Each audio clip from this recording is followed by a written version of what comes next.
A really good litmus test that I like for measuring your self-actualization and your capacity to be happy is this one.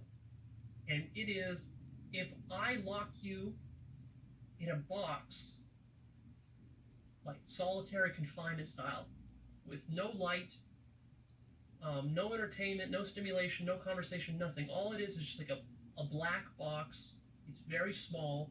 It's like, let's say, 6 feet by 6 feet by 6 feet, just like a cube.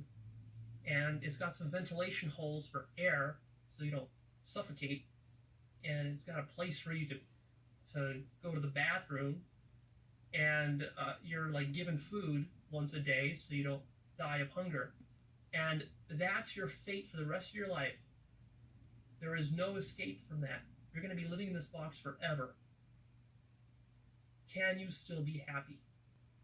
Most people would say, no, of course not. It's ridiculous to even assume that such a thing is possible. Because look, Leo, look at Maslow's hierarchy of needs. Look at all the stuff we need to be happy. We need food and air, and then we need like self-esteem, and we need shelter, and we need freedom, and we need friends, and we need social contact and love. Leo, what about love? How can you say people can be happy without love? Love is like essential to the universe, and that's just how human beings are, because we're wired as social creatures. You know, all the scientists say that we're social creatures. I got news for you, that's all bullshit. The reality is that you don't need any of that. Undeveloped people need that. Highly developed people don't need that. And I don't just mean in the sense that, oh, well, yeah, of course, Leo, yeah, once I climb the pyramid and I'm at the very top, and once I got everything, once I got the money and the sex and the food and all this, yeah, then I don't need it. No, I'm saying you don't need it right now. You don't actually need it. The problem is for you to realize that is a ginormous obstacle. It's not enough for you to just hear me say it and then just to believe it, because you still got all those needs inside of you. You need to actually, it's called spiritually purify yourself of those needs. That's mostly what spiritual work is about. So spiritual work, we could say, on the one hand, it's about becoming enlightened and realizing the truth of reality and what you are. So that's kind of like the flashy side of spiritual work.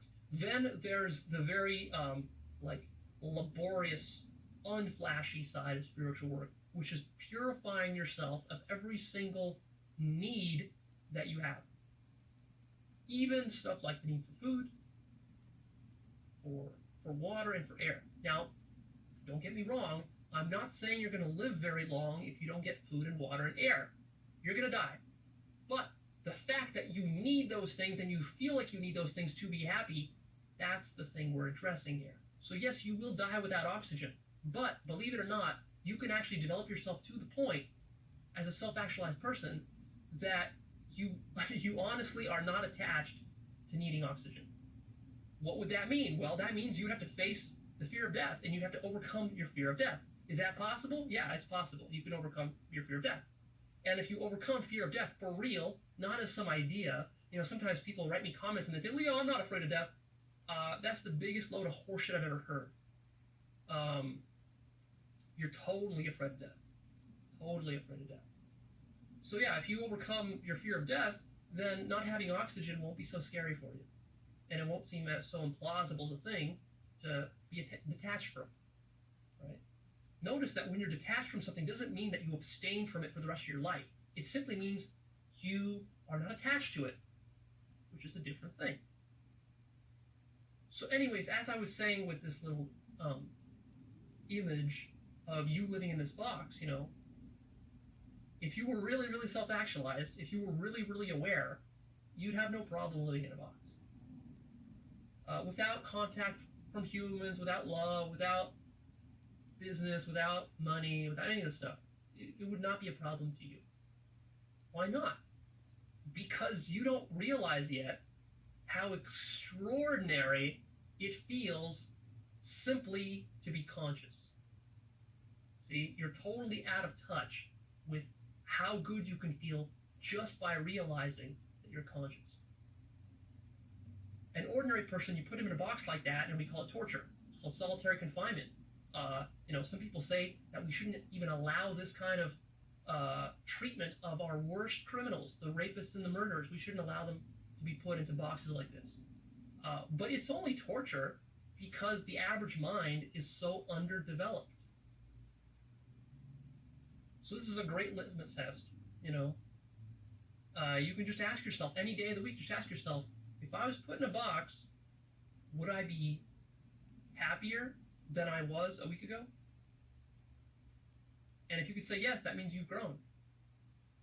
And after 5 years of doing this work that I'm showing you how to do, it'll no longer seem so implausible to you. And after 10 years of doing this work, it'll be like, oh man, I might actually enjoy living in a box. If I lived in a box and people just gave me food, that'd actually be pretty cool. That means I could just sit and meditate 24/7. That sounds awesome. That sounds awesome. I want that.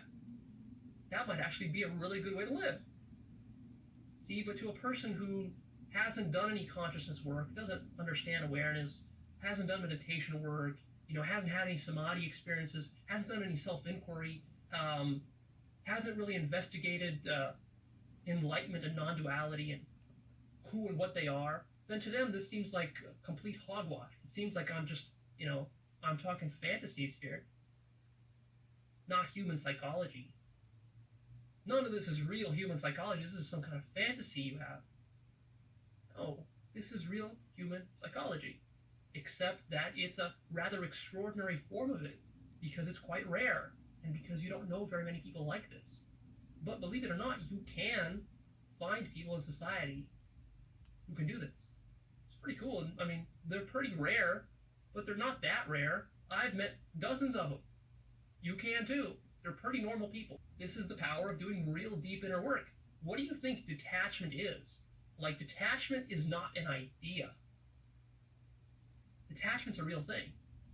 There are people alive right now who are so detached from needing anything that they don't even really care about getting air.